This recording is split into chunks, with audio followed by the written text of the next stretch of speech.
Okay. People to hear us. Oh, is it working? It may be working now. Yes, it might be working now. Okay, right now. But I'm not really. Yeah, we get up pretty early here to look at the weather. I try to get the latest models now with their access models. Those of you that are used to looking at GFS and ECMWF or UK Met, BOM now has fine-tuned considerably their models. So a lot of you Australians or people that are going to Australia may want to get on the internet and look at the BOM models. They're actually quite decent, and they went through a period of time where they weren't very accurate, or parts of it were quite good, parts weren't, but they seem to have corrected most of that. So there's some very good information, including sea state information. So it's all there. You just have to fish around and do some exploring.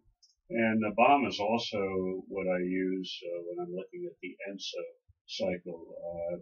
I ignore NIWA, quite frankly. I have been so disgusted with their lack of accuracy.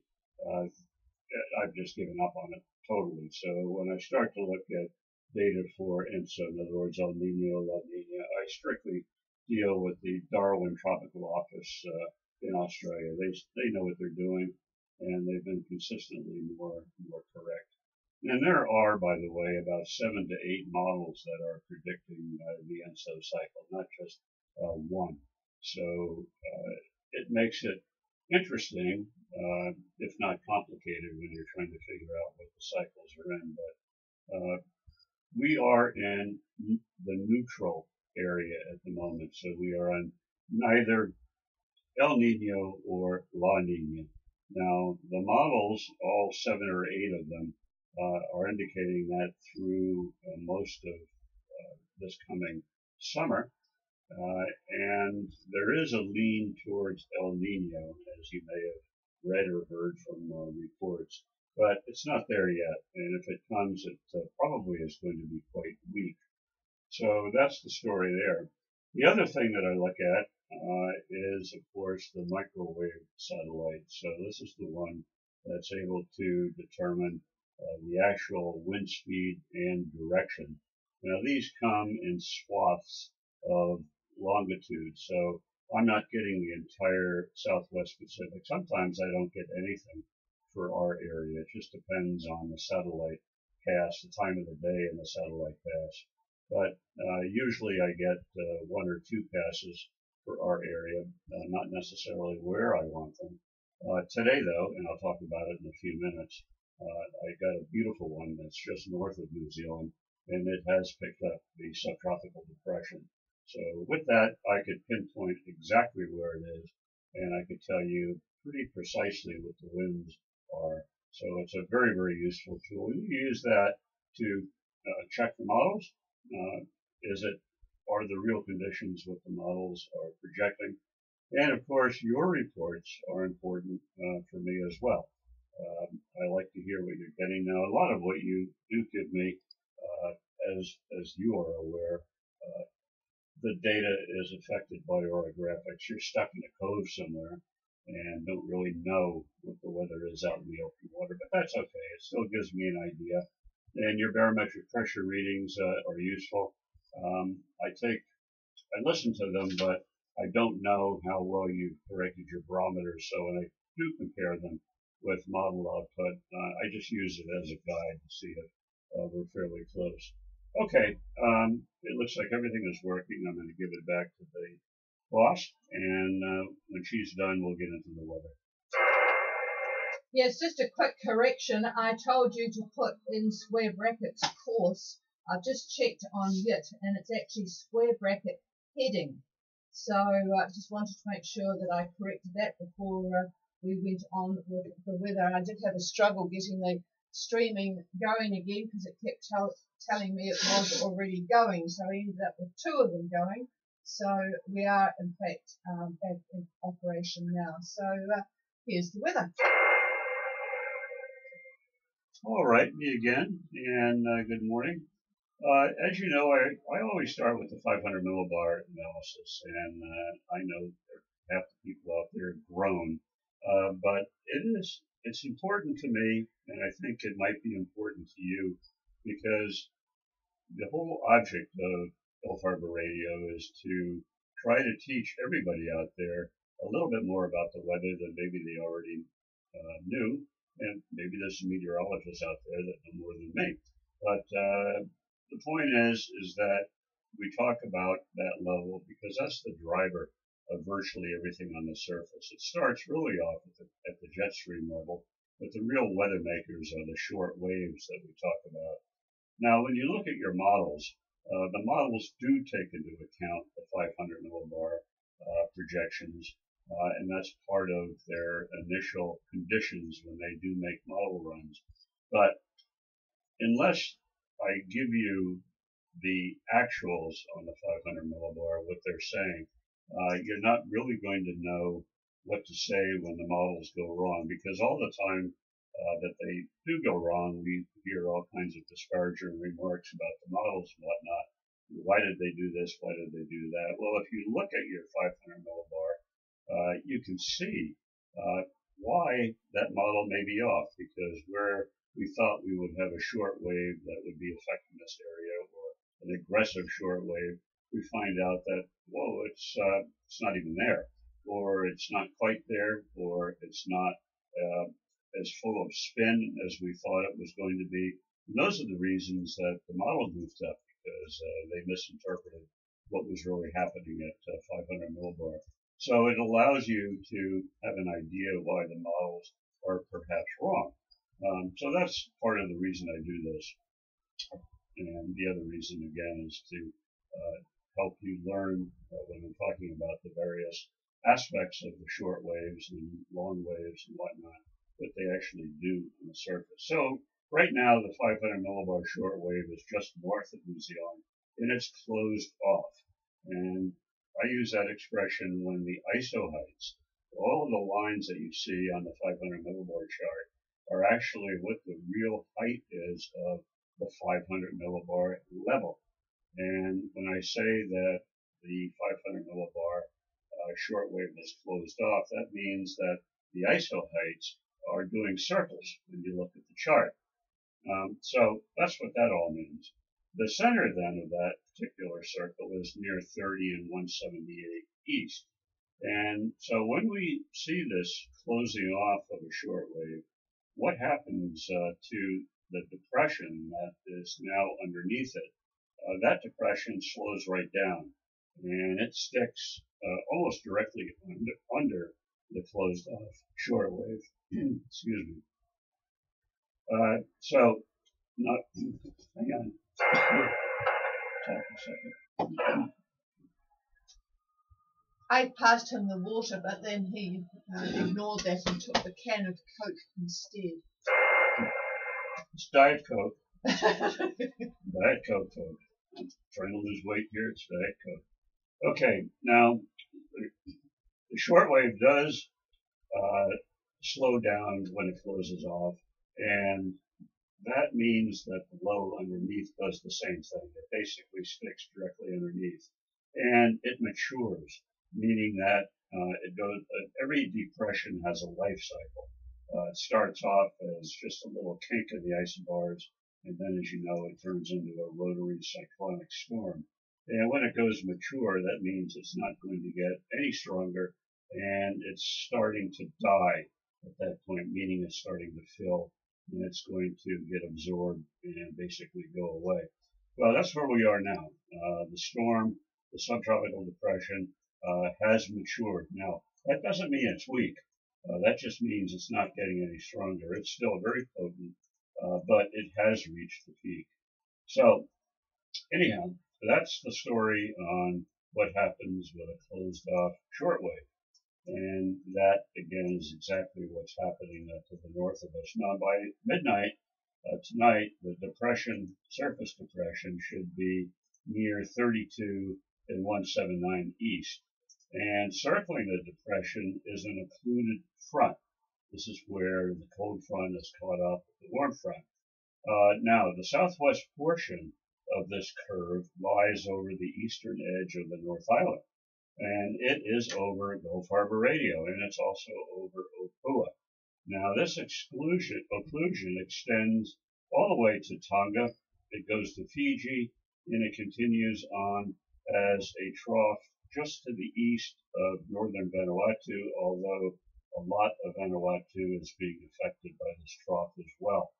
Now by lunch tomorrow, this depression winds down considerably, I think. It's going to have a central pressure of about 1006 millibar, so that means it's filling. It was lower than that earlier, and will be located roughly 30 south and the date line. And by Friday, it's going to fall apart, but a new center is going to develop east of the South Island. And also on Friday, our high to the east is going to grow a little stronger. That upper ridge is maintaining this high, and it's building it. So we're looking at a 1035 high, and it's going to be centered near 38 and 158 west. Now, the ocean between 30 south, and the islands along the cruising route is going to be nearly flat calm, as all of the air in that area has really been sucked up by this mature depression that we've got now. So there's really not much left. It's you've heard of the calm before the storm, and often we get a lot of wind behind it, but also when that dies off, the isobars tend to slacken, and we get very little air, and that's pretty much what's going to happen. I don't see too many visible isobars on the projections at that time. Also on Friday, the high over Australia starts to ridge east of Queensland. So there you go on what the highs are doing. Now, a few yachts want to make the run from Newcastle to Bundaberg, and that's about a 5-day passage. My idea of that was possibly leaving on Thursday, arriving the Tuesday time frame. That's entirely feasible at this point. Things can change, but it looks okay at this point. Very light air Tuesday on arrival near Bundy. A probable weak trough along the way, or maybe even close to the coast, but not much in it. But the winds are all in a favorable direction for the passage. The current projections show even arrivals by Thursday, the 27th, is decent as well. So it's not a major rush to run out of Newcastle. So that's the story there. Now, finally, I did get a good microwave pass this morning. I talked about that a minute ago.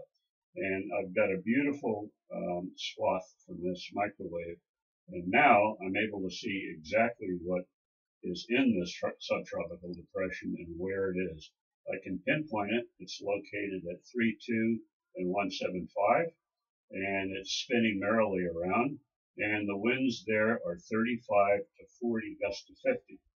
I could only hope that all of the yachts that have made this trip have made it in, because the storm is still quite powerful and quite dangerous.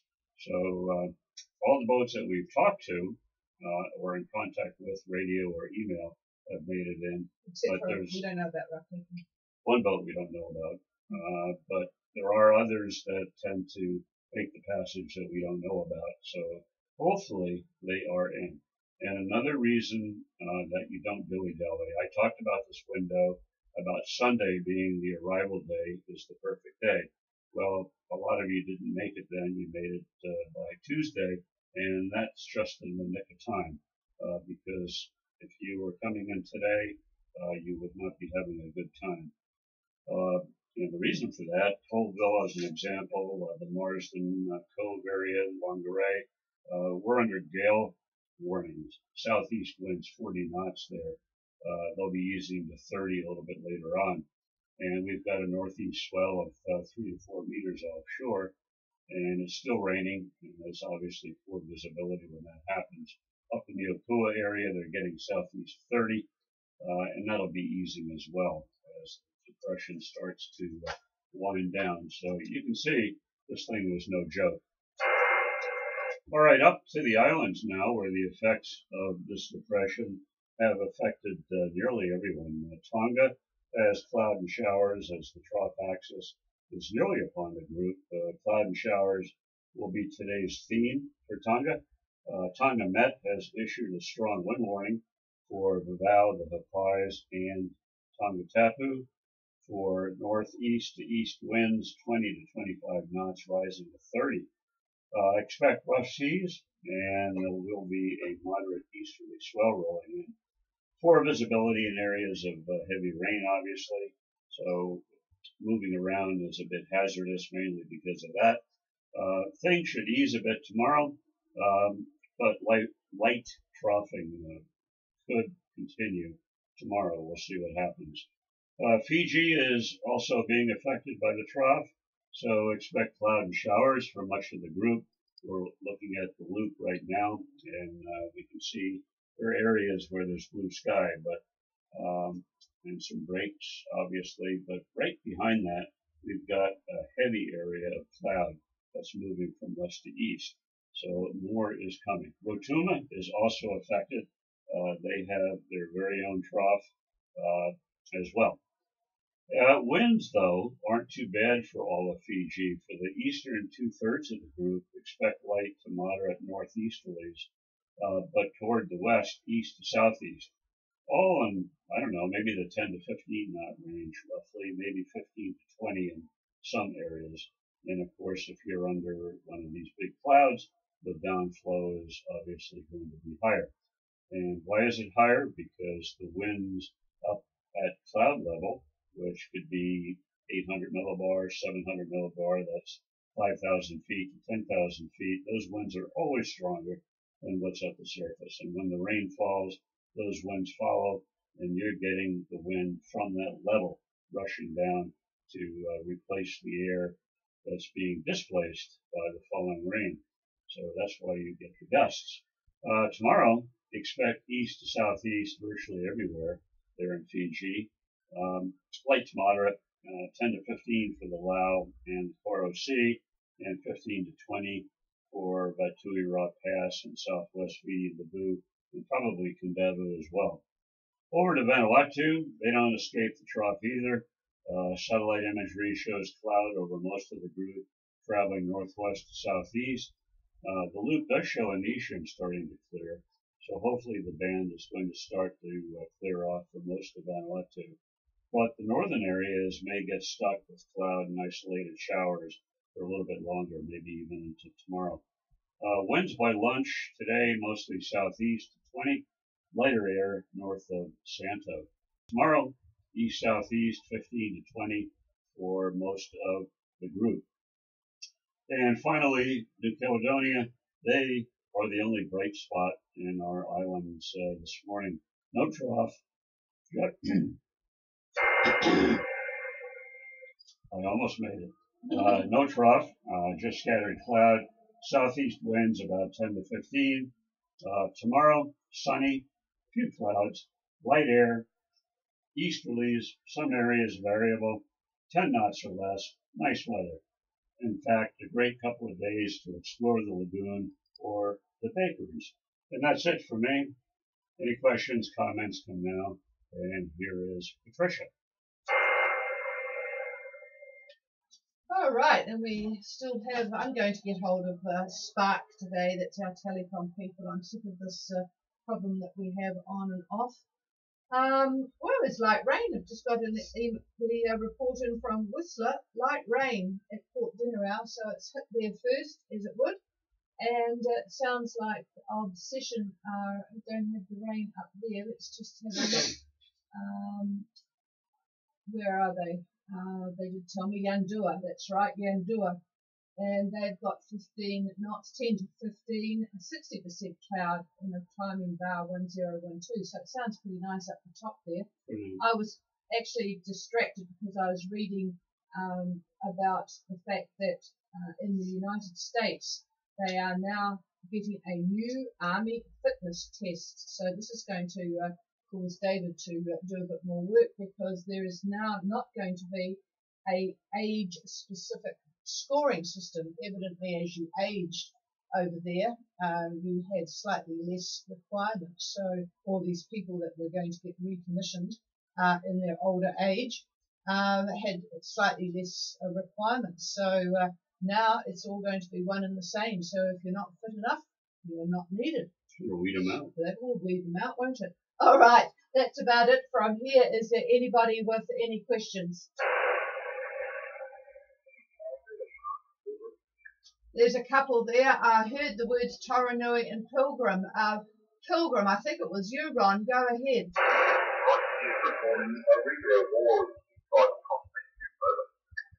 Sorry, who was it? I believe Marina of War.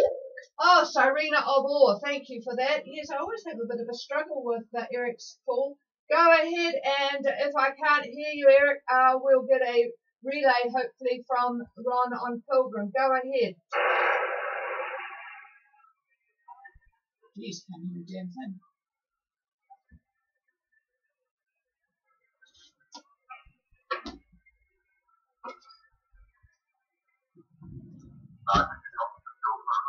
No, absolutely nothing. I'm not even sure that I remember where he is.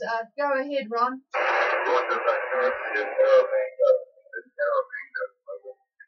In Erromango. Okay, and I think we covered Erromango. So, yeah, it's not too bad up there. And yes, he would have heard the Vanuatu. Oh no, it is fairly cloudy. I'm looking at the wrong spot. Sorry about that. Yes, there's the back end of the frontal system, Erromango. So he's going to get it for the rest of the day by the look of it. It won't be a very good spot at Erromango there. It's just a roadstead anchorage. So I'll just pass the microphone to see what David has to say. I gotta get there. He's just looking up something different at the moment. But yes, for those that haven't been in Erromango, it's a beautiful island, lovely for walks. And Southeast 15 to 20. Southeast 15 to 20 for the rest of the day. Southeast 15 to 20. So you'll have to have a think about that one. Tomorrow, more like 20. And tomorrow it will be slightly more. It'll be probably more like 20. More like 20. So yeah, not a great spot, unfortunately, unless you're really, really tucked in quite close there. Ron, could you just see if that satisfies anything he needs? Over. Southeast, so they should be all right. Yeah.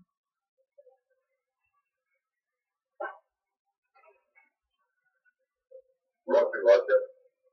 We want to know if you've got a time frame. Oh, a time frame on when it will clear. Yeah, it's southeast, so I mean he is, on the good side, but it just is a bit bumpy in the water. David is scanning through things at the moment, so I'm assuming that he can copy us. Boy, we've absolutely got nothing from you. You might have to use the time there to get in the water and clean off the old plate. I think it'll clear by tonight. Yeah, David, I thought you said it was going to be windy tomorrow. Not down here. No, I'm going to pass the microphone. You said 20 knots. Well, when you tomorrow. say clear, I thought you were talking about cloud and whatnot. The trough itself may possibly, down that far south, may lift by later today or tomorrow. The winds, though, are going to stay southeast, and they're going to be in the 15 to 20 knot range, favoring 20 today, and maybe just in between 15 to 20 tomorrow. So that's the story. That it's just typical trade wind coming in. So that's tomorrow, and we'll look at Thursday. I'm going to give this back to Patricia for a minute. Hold on.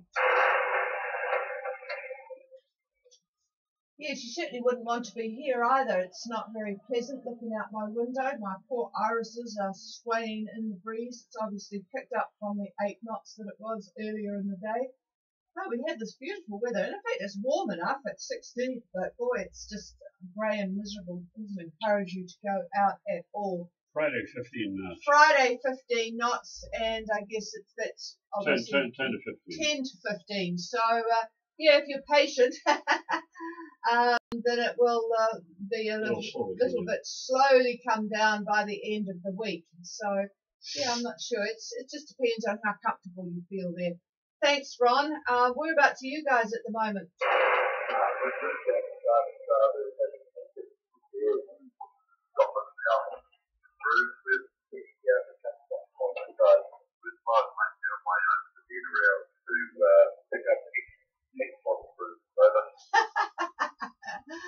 you certainly know Sabi by now, won't you?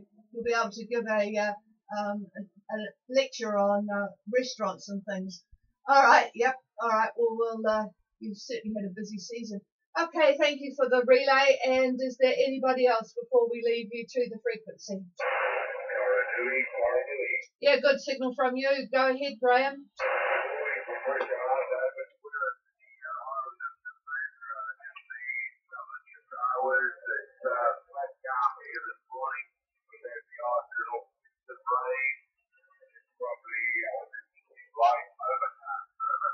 Okay, a light overcast. Yeah, it's not too bad there. It's mostly dropping underneath you guys. This is coming. Oh, this is coming, says David. So you'll have probably plenty to do. But yes, it's a big blob is coming, which I see on the satellite picture. But make use of it whilst it's not too bad. And a pretty good signal from you this morning. All right, greetings to you both. Anybody else? Otherwise, we will leave you to it. Nope, nothing heard. So the frequency's all yours. We're hoping for a better day. Is it going to be a better day here tomorrow? Hopefully it will be. Tomorrow, yes. Tomorrow it will be. Okay, so he says.